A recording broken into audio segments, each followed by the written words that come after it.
சென்னையில நுங்கம்பாக்கம் ஸ்டேஷன் பிளாட்ஃபார்ம்ல நடந்த சுவாதியோட கொலைக்கு ராம்குமாருங்கிற இளைஞனை திருநெல்வேலியில கைது செஞ்சாங்க போலீஸ்னு போன வார எபிசோட்ல பார்த்தோம்.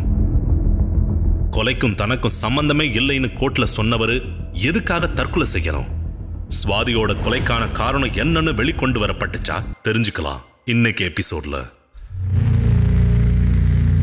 Section 302 A Tamil True Crime Podcast. Case number 29. Swathi கொலை வழக்கு. எபிசோட் 2. விடையில்லா கேள்விகள்.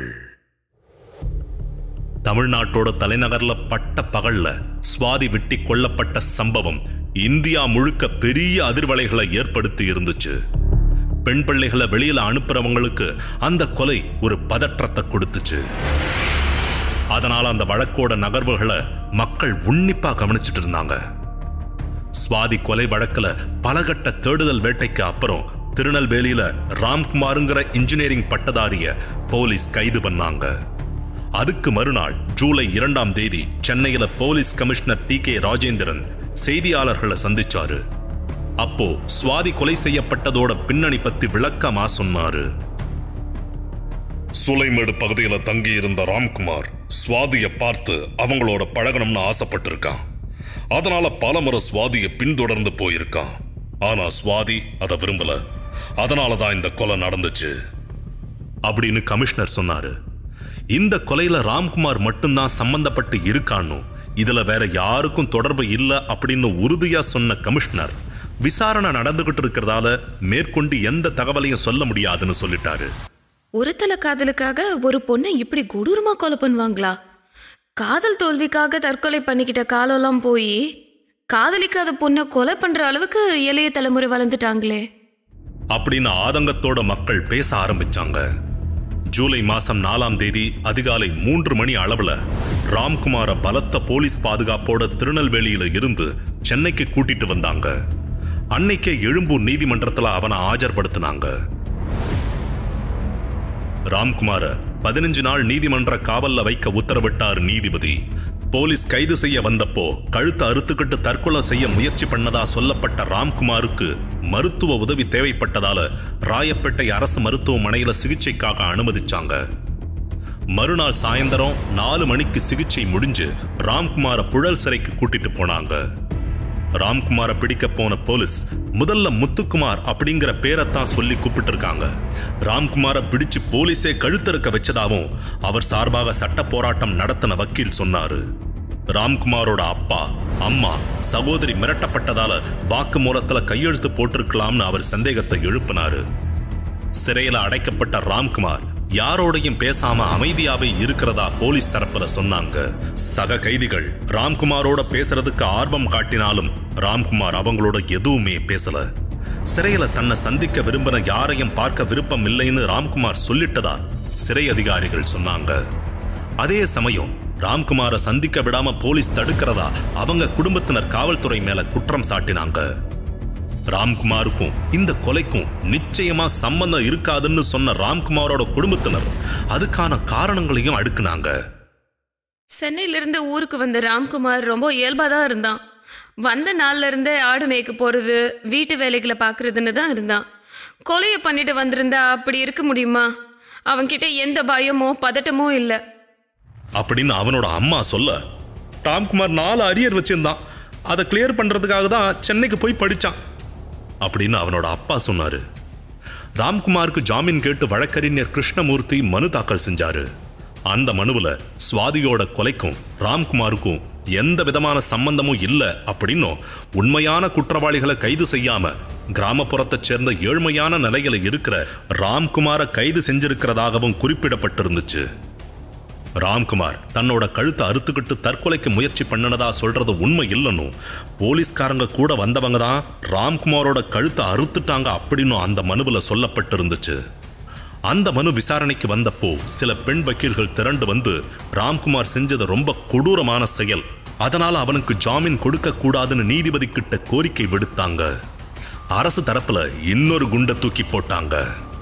ராம்குமாருக்கு தெரியாமலே இந்த ஜாமீன் மனு தாக்கல் செய்யப்பட்டிருக்கு, அவனோட உறவினர்கள் கிட்ட கூட இது தொடர்பா அனுமதி வாங்கல அப்படின்னு சொல்லி ஜாமீன் வழங்க எதிர்ப்பு தெரிவிச்சாங்க. சுவாதி ஒரு பிராமண பொண்ணு, ராம்குமார் ஒரு தலித் பையன். அப்படி இருக்கும்போது ராம்குமாருக்கு ஆதரவா ஏன் ஒரு பிராமண வக்கீல் மனு தாக்கல் செய்யறாரு? வழக்கோட ஆரம்ப கட்டத்துல ஜாமீன் கேட்டா நீதிமன்றம் மறுத்துடும். அதனால ராம்குமாருக்கு ஜாமீன் கிடைக்க கூடாது அப்படிங்கிறதுக்காகவே வழக்கறிஞர் கிருஷ்ணமூர்த்தி இந்த மனுவை தாக்கல் செஞ்சிருக்காருன்னு சமூக வலைத்தளங்கள்ல விமர்சனங்கள் வர ஆரம்பிச்சது. இப்படி பலவிதமான பேச்சுக்கள் வந்ததால ராம்குமார் வழக்குல இருந்து விலகிறதா சொல்லிட்டாரு கிருஷ்ணமூர்த்தி. அதுக்கப்புறம் ராம்குமார் தரப்புக்கு ஆதரவா வழக்கறிஞர் ராம்ராஜ் ஆஜரானாரு. வழக்கு சம்பந்தமா புழல் சிறைக்கு போய் நேரடியா ராம்குமாரை சந்திச்சாரு ராம்ராஜ். சுவாதி கொலைக்கு எனக்கு எந்த சம்மந்தமும் இல்ல அப்படின்னு ராம்ராஜ் கிட்ட சொல்லி இருக்காரு ராம்குமார். நாங்க பேசிட்டு இருக்கும்போது ராம்குமார் மேலும் சில உண்மைகளை சொல்லணும்னு சொன்னாரு. ஆனா அங்க சிறை காவலர்கள் சுத்தி நின்று கண்காணிச்சுக்கிட்டே இருந்ததால எதுவும் பேச முடியல அப்படின்னு சொல்லி மேலும் அதிர்ச்சியை கிளப்பினாரு ராம்ராஜ்.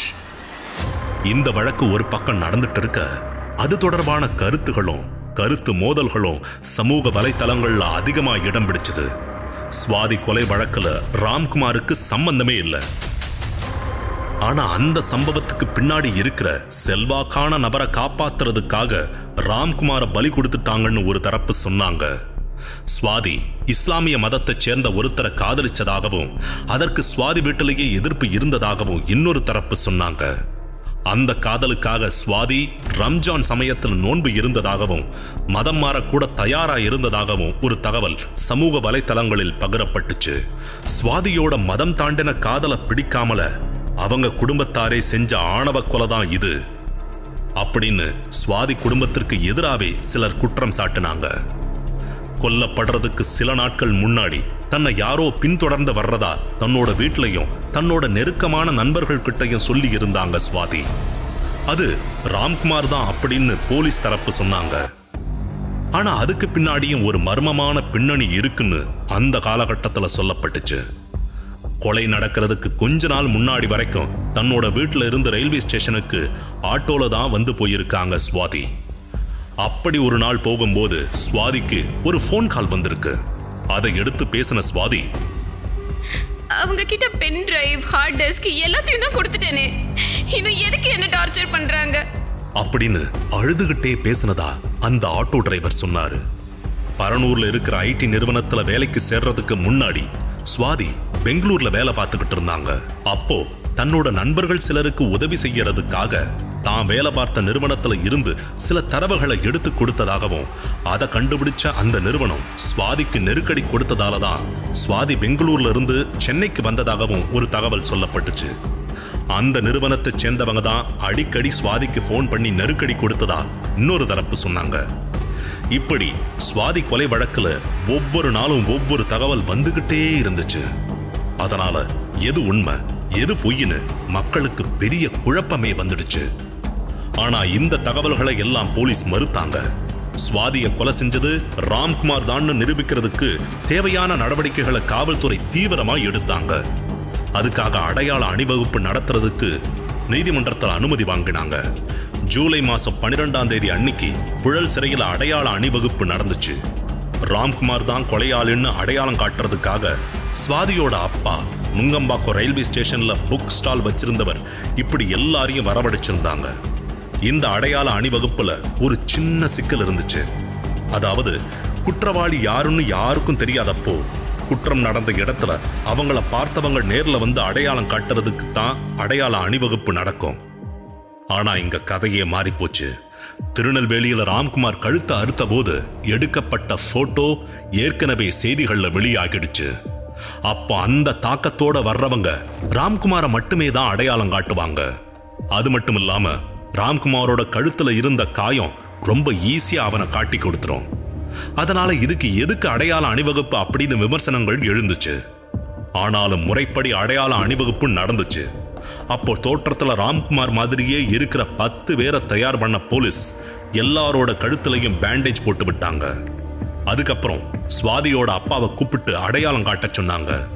சுவாதி தன்னை ஒருத்தன் ஃபாலோ பண்ணிக்கிட்டு இருக்கான் அப்படின்னு சொன்னப்போ ராம்குமார் சுவாதியோட அப்பா பார்த்திருக்காரு. அதனால அவருக்கு அடையாளம் தெரியும்னு போலீஸ் தரப்புல சொன்னாங்க. அணிவகுப்புல ஒவ்வொருத்தரா பார்த்துக்கிட்டே வந்த சுவாதியோட அப்பா ராம்குமாரை பார்த்ததும், எதுக்காக என் மகளை இப்படி பண்ணின? நீ என் மகளை கொன்னுட்ட. நான் இப்ப ஜெயிலுக்கு வந்து இதையெல்லாம் பண்ணிக்கிட்டு இருக்க அப்படின்னு ஆதங்கத்தோட சொன்னவர் கதறி அழ ஆரம்பிச்சிட்டாரு. அப்படி அவர் அழுத போது ராம்குமாரோட கண்கள்லையும் கண்ணீர் கசிஞ்சதா சொன்னாங்க போலீஸ். நுங்கம்பாக்கம் ரயில்வே ஸ்டேஷன்ல புத்தக கடை வச்சிருந்தவரும் ராம்குமாரை உடனே அடையாளம் காட்டிட்டதா சொன்னாங்க. அப்பவெல்லாம் ராம்குமார் எதுவுமே பேசல. அதுக்கப்புறம் ஜூலை 13ஆம் தேதி ராம்குமாரை 3 நாள் போலீஸ் காவல்ல எடுத்து விசாரிச்சாங்க. ஆகஸ்ட் 1ஆம் தேதி சம்பவத்தை நடிச்சு காட்டுறதுக்கு நீதிமன்றம் அனுமதி வழங்குச்சு. இப்படி அடுத்த கட்ட நடவடிக்கைகளை போலீஸ் எடுத்துக்கிட்டே இருந்தாங்க. கைது செய்யப்பட்டதிலிருந்து கிட்டத்தட்ட 1.5 மாசம் வரைக்கும் எதுவுமே பேசாத ராம்குமார் முதல் முறையா நீதிமன்றத்துல தான் குற்றவாளி இல்லைங்கிறத பதிவு செஞ்ச ஒரு சம்பவம் நடந்துச்சு. ஆகஸ்ட் 17ஆம் தேதி கையெழுத்து பரிசோதனைக்காக ராம்குமாரை நீதிமன்றத்துல ஆஜர்படுத்தினாங்க. அப்போ நீதிபதி, உங்க கையெழுத்து மாதிரியை எடுத்து பரிசோதனை நடத்த போறாங்க, அதுக்கு நீங்க சம்மதிக்கிறீங்களா அப்படின்னு கேட்டாரு. அன்னைக்கு கையெழுத்து பரிசோதனைக்கு சம்மதிக்க மாட்டேன்னு சொன்ன ராம்குமார், போலீஸ் என் மேல பொய் வழக்கு போட்டிருக்காங்க சார் அப்படின்னு குற்றம் சாட்டினா. இந்த நிலையில தான் ஆகஸ்ட் 19ஆம் தேதி இந்த வழக்க சிபிஐ விசாரிக்கணும் அப்படின்னு ராம்குமாரோட அம்மா சென்னை உயர்நீதிமன்றத்துல மனு தாக்கல் செஞ்சாங்க. ஆனா செப்டம்பர் 2ஆம் தேதி அந்த மனுவை நீதிமன்றம் தள்ளுபடி செஞ்சிருச்சு. அதே சமயம் சுவாதி கொலை வழக்கு பதிவு செஞ்சு கிட்டத்தட்ட 70 நாட்கள் கடந்தும் அது வரைக்கும் குற்றப்பத்திரிகை தாக்கல் செய்யப்படல.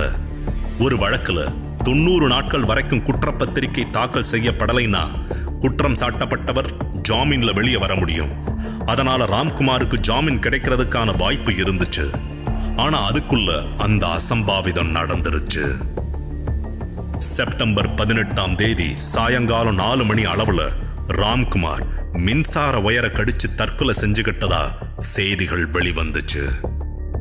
புழல் சிறையில உயர் பாதுகாப்பு தொகுதி அப்படின்னு சொல்லப்படுற ஹை அலர்ட் பிளாக் மொத்தம் 6 இருக்கு. அந்த ஒவ்வொரு பிளாக்லையும் 8 செல்கள் இருக்கு. அங்க இருக்கிற ஸ்விட்ச் பாக்ஸ் எல்லாம் கை கெட்டாத அளவுக்கு 10 அடி உயரத்துல தான் அமைச்சிருப்பாங்க. அதுல ஒரு செல்லில் அடைக்கப்பட்டிருந்த ராம்குமார் 2 நாளா யார்கிட்டையும் சரியா பேசலன்னு அப்போ கூட இருந்த கைதிகள் சொன்னாங்க. சம்பவம் நடந்த அன்னைக்கு மதியம் ராம்குமார் சாப்பிட கூட போல. காலையில சாப்பிட்டதோட சரி. சாயந்தரம் 4 மணிக்கு தண்ணீர் குடிக்க போறதா சொல்லிட்டு வெளியே போனப்பதான் இந்த சம்பவம் நடந்திருக்கு. சிறை காவலர் பயன்படுத்துற பெஞ்ச் மேல ஏறி சுவிட்ச் பாக்ஸ் உடைச்சி அதுல இருந்து வயரை எடுத்து ராம்குமார் கடிச்சதா சிறைத்துறை அதிகாரிகள் சொன்னாங்க. மின்சாரம் தாக்கி ராம்குமார் அலறின சத்தத்தை கேட்டு ஓடி வந்த சிறை காவலர் பேச்சுமுத்து லத்தியால அடிச்சு அவனை மீட்க முயற்சி பண்ணியிருக்காரு. இந்த விஷயம் தெரிஞ்ச உயர் அதிகாரிகள் உடனே அந்த இடத்துக்கு வந்துட்டாங்க. ராம்குமாரை பரிசோதிச்ச சிறை மருத்துவர் முதலுதவி பண்ணி இருக்காரு. உடனே அங்கிருந்து ராயப்பேட்டை அரசு மருத்துவமனைக்கு ராம்குமாரை கொண்டு போயிருக்காங்க. அங்க ராம்குமாரை பரிசோதிச்ச மருத்துவர் அவ இறந்துட்டதா சொல்லிட்டாரு. இன்னும் 3 நாள் கடந்திருந்தா ஜாமீன் கிடைச்சிருக்குங்கிற நிலைமையில 87வது நாள்ல ராம்குமார் தற்கொலை பண்ணிக்கிட்டதா சொன்னது ராம்குமார் தரப்புக்கு சந்தேகத்தை ஏற்படுத்துச்சு. ஜாமீன்ல வெளியில வந்ததும் நான் எல்லா உண்மையும் சொல்றேன்னு ராம்குமார் தன்கிட்ட சொன்னதா வழக்கறிஞர் ராம்ராஜ் சொன்னாரு. ராம்குமார் பேசினா பிரச்சனை ஆகிடும்னு ஜெயிலையே வச்சு அவனை கொன்னுட்டுதா ராம்குமார் தரப்பு குற்றம் சாட்டினாங்க. ரொம்பவே பாதுகாப்பான புழல் சிறையில இருந்த ஒரு கைதி, அதுவும் தமிழ்நாட்டிய பரபரப்புக்கு உள்ளாக்கின ஒரு வழக்கில் கைது செய்யப்பட்ட ஒருத்தர் மின்சார வயரை கடிச்சு தற்கொலை பண்ணிக்கிட்டதா வெளியான தகவல் பல கேள்விகளை எழுப்புச்சு. மின்சார வயரை கடிச்சு ஒருத்தர் இறந்து போனதா ஒரு நிகழ்வு இதுவரைக்கும் உலகத்துல எங்கேயுமே பதிவானதில்ல. மின்சார வயரை பல்லுல வச்சு கடிக்கும் போது மின்சாரம் அந்த நபரை தூக்கி வீசிடும். அதனால இது சாத்தியமில்லாத மரணம் அப்படின்னு சில மருத்துவர்கள் சொன்னாங்க. இந்த சம்பவம் தொடர்பா சிறைக்கு நேரடியா போய் ஆய்வு நடத்தினாங்க மேஜிஸ்ட்ரேட் தமிழ்ச்செல்வி. அப்போதான் ராம்குமார் தற்கொலை பண்ணிக்கிட்ட இடத்துல இருந்த சிசிடிவி கேமரா பழுதணிஞ்சு இருந்தது தெரிய வந்துச்சு. இந்த தகவல்கள் எல்லாம் செய்திகளா வெளியானப்போ, என்னங்க இதெல்லாம் திட்டம் போட்டு பண்ண மாதிரி இருக்கு அப்படின்னு ராம்குமாருக்கு ஆதரவான தரப்பு பேச ஆரம்பிச்சாங்க. இந்த சூழ்நிலையில ராம்குமாரோட பிரேத பரிசோதனை எய்ம்ஸ் மருத்துவர் முன்னிலையில நடக்கணும்னு உயர்நீதிமன்றம் உத்தரவிட்டுச்சு. அக்டோபர் 1ஆம் தேதி பிரேத பரிசோதனை செய்யப்பட்டு அந்த அறிக்கையை போலீசார் நீதிமன்றத்தில் தாக்கல் செஞ்சாங்க. பிரேத பரிசோதனை அறிக்கை, வீடியோ எல்லாத்தையும் தங்களுக்கும் கொடுக்கணும்னு ராம்குமார் தரப்பு வச்ச கோரிக்கையை நீதிமன்றம் நிராகரிச்சிருச்சு. இந்த வழக்கை பொறுத்த வரைக்கும் ஆரம்பத்திலிருந்தே பல விஷயங்கள் முன்னுக்கு பின் முரணாதான் சொல்லப்பட்டு வந்துச்சு. உதாரணமா, ராம்குமார், சுவாதி 2 பேருக்குமான அறிமுகமே 2 விதமா சொல்லப்பட்டுச்சு. ராம்குமாருக்கும் சுவாதிக்கும் எந்த விதமான சம்பந்தமும் இல்லைன்னும், தன்னோட மேன்ஷன் வழியா தினமும் வேலைக்கு போயிட்டு வந்த சுவாதியை பார்த்து ராம்குமார் காதலிக்க ஆரம்பிச்சதாகவும் ஒரு தகவல் வெளிவந்துச்சு. ராம்குமாருக்கும் சுவாதிக்கும் ஃபேஸ்புக் மூலமா முதல்லயே அறிமுகம் இருந்ததாகவும், சுவாதி சொல்லித்தான் ராம்குமார் சென்னைக்கே வந்ததாகவும் இன்னொரு தகவல் உள்ளா வந்துச்சு. அதே மாதிரி ராம்குமாரோட அறையில செக்யூரிட்டி ஒருத்தர் தங்கி இருந்ததாகவும், அவர் கொடுத்த தகவலோட அடிப்படையில தான் மேன்ஷனை சோதனை போட்டு ராம்குமார் பத்தின தகவல்களை போலீசார் கண்டுபிடிச்சதாகவும் முதல்ல சொன்னாங்க. அப்புறம் ராம்குமார் தங்கி இருந்த மேன்ஷனோட செக்யூரிட்டியான கோபால் அப்படிங்கிறவர் கொடுத்த தகவலோட அடிப்படையில தான் ராம்குமாரை பிடிச்சதா இன்னொரு விதமாகவும் செய்திகள் வெளிவந்துச்சு. ராம்குமாரோட அறையில கூட தங்கி இருந்த நபர் இந்த விவகாரத்துக்கு அப்புறம் எங்கே போனாருன்னு தெரியல. அந்த நபர் யாரு? சுவாதி கொலை நடக்கிறதுக்கு முன்னாடி நுங்கம்பாக்கம் ரயில்வே ஸ்டேஷன்ல சுவாதி அரைஞ்சது யாரு? இந்த கேள்விகளுக்கெல்லாம் இப்ப வரைக்கும் பதில் கிடைக்கல. இப்படி விடை தெரியாத பல கேள்விகள் இருக்கிறதால இன்னமும் கூட சுவாதி கொலை வழக்கு பல மர்மங்கள் நிறைஞ்சதாதான் இருக்கு. அதே சமயம் ராம்குமாரோட மரணம் அடுத்த மர்மமா மாறிடுச்சு. சுவாதியோட பிரேத பரிசோதனை அறிக்கைய 20 மருத்துவர்கள் கிட்ட காட்டினதா சொன்ன வழக்கறிஞர் ராம்ராஜ் புதுசா சில வாதங்களை முன் வச்சாரு. சுவாதியோட உடம்புல மொத்தம் 7 வெட்டுக்கள் விழுந்திருக்கு. அத்தனை வெட்டுக்களையும் ஒரே நபர் ஒரே நேரத்துல செஞ்சிருக்க முடியாது. அதனால சுவாதி கொலைய 7 பேர் செஞ்சிருக்காங்கன்னு அறிவியல் பூர்வமா நிரூபிக்க முடியும். ஒருவேளை போலீஸ் சொல்ற மாதிரி ராம்குமாரும் ஒரு கொலையாளி அப்படின்னு வச்சுக்கிட்டா கூட மீதி 6 பேர் யாரு அப்படிங்கிறது தான் என்னோட கேள்வி அப்படின்னு கேள்வி எழுப்பின ராம்ராஜ் ஒரு பதிலையும் சொன்னாரு. இந்த வழக்கில் நியாயம் கேட்க வேண்டிய சுவாதியோட பெற்றோர் மௌனமா இருந்துட்டாங்க. அதனால அப்பாவியான ராம்குமார் மேல பழிய போட்டுட்டு இந்த வழக்கில் தொடர்புடைய முக்கியமான நபர்கள் தப்பிச்சிட்டாங்க. இந்த சம்பவத்துக்கு பின்னால இருக்கிற அந்த மிகப்பெரிய சக்தி எதுன்னு தான் தெரியல. இப்படி ராம்குமார் தரப்பு சொன்னாலும் சுவாதி கொலை வழக்கில் குற்றம் சாட்டப்பட்ட ராம்குமார் இறந்துட்டதால முறைப்படி நீதிமன்றம் அந்த வழக்கை முடிச்சு வச்சிருச்சு. அதுக்கப்புறம் ராம்குமார் வழக்கில் ஒரு திருப்பம் வந்துச்சு. புழல் சிறையில ராம்குமார் இறந்தது தொடர்பான வழக்க மாநில மனித உரிமைகள் ஆணையம் தானா முன்வந்து விசாரணைக்கு எடுத்துக்குச்சு. 2022ஆம் ஆண்டு விசாரணையோட முடிவுல 2 முக்கியமான உத்தரவுகளை பிறப்பிச்சது மனித உரிமைகள் ஆணையம். அதாவது, சிறையில இருக்கிற ஒரு கைதியை பத்திரமா வச்சிருக்கிறது மாநில அரசாங்கத்தோட கடமை. அதனால ராம்குமாரோட மரணத்துக்கு அரசாங்கம் தான் பொறுப்பு. அதுக்காக ராம்குமாரோட தந்தை பரமசிவத்துக்கு 10 லட்சம் ரூபாய் இழப்பீடு கொடுக்கணும். அதே சமயம் சென்னை ராயப்பேட்டை அரசு மருத்துவர்கள் டாக்டர் ஆண்டாள் பழனி மற்றும் டாக்டர் வேணு ஆனந்த் ஆகியோர் கொடுத்த வாக்குமூலத்துல ராம்குமாரின் மூளை திசுக்கள், இதய திசுக்கள் நல்ல நிலையில இருந்ததாகவும், நுரையீரல், கல்லீரல், மண்ணீரல், சிறுநீரகம், மேலுதடு, கீழ் உதடு போன்ற உடல் பாகங்கள் நல்ல நிலைமையில இருந்ததாகவும் சொல்லி இருக்காங்க. மின்சாரம் தாக்கி இறந்திருந்தா இந்த திசுக்கள்ல மாற்றம் இருந்திருக்கும் அப்படின்னு சொல்லி இருக்காங்க. அதே மாதிரி ராயப்பேட்டை பொது மருத்துவமனையில இருக்கிற விபத்து பிரிவு அதிகாரி டாக்டர் சையத் அப்துல் காதர் சில விஷயங்களை பதிவு செஞ்சிருக்காரு. அதன்படி செப்டம்பர் 18, 2016 அன்னைக்கு ராம்குமாரோட உடல் பிரேத பரிசோதனைக்காக கொண்டு வரப்பட்ட போது உடல் விரைச்சு போயிருந்ததா குறிப்பிட்டிருக்காரு. பொதுவா ஒருத்தர் இறந்து 12 மணி நேரம் கழிச்சுதான் உடல் அந்த நிலைமைக்கு போகும். இப்படி பல முரணான விஷயங்கள் இருக்கிறதால ராம்குமார் மரணம் தொடர்பா சுதந்திரமான விசாரணையை நடத்தணும்னு மாநில அரசுக்கு மனித உரிமைகள் ஆணையம் உத்தரவு போட்டுச்சு. இந்த வழக்கை பொறுத்த வரைக்கும் சுவாதி, ராம்குமார் 2 பேரோட குடும்பத்துக்கும் இழப்பு நேர்ந்திருக்கு. இந்த கொலை தொடர்பா 2 தரப்புக்குமே சில குழப்பங்களும் கேள்விகளும் இன்னும் இருந்துட்டு தான் இருக்கு. ராம்குமார் மரணத்தை விட எங்களுக்கு சுவாதி கொலை வழக்கு முக்கியமானது அப்படின்னு சொல்றாங்க ராம்குமார் குடும்பத்தினர்.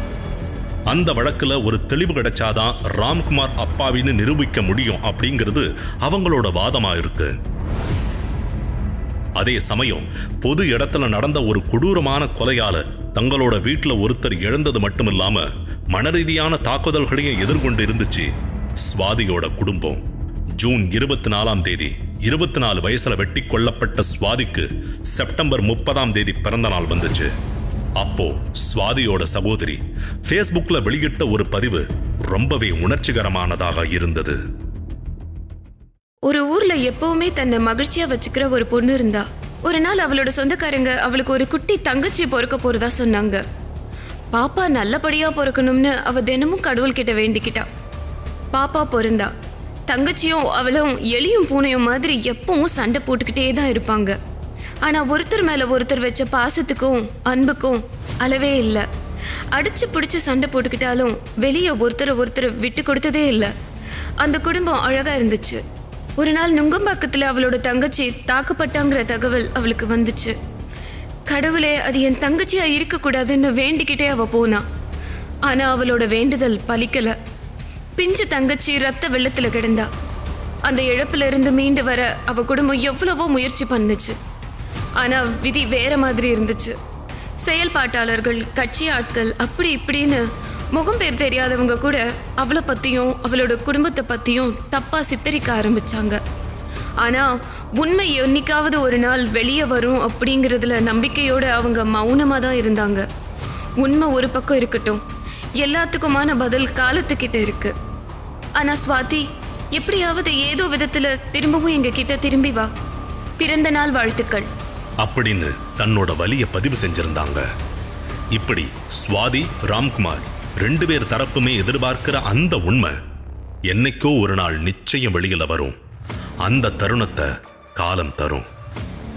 அடுத்த வாரம் வேறொரு உண்மை கதையோட பின்னணிய செக்ஷன் 302ல கேட்கலாம்.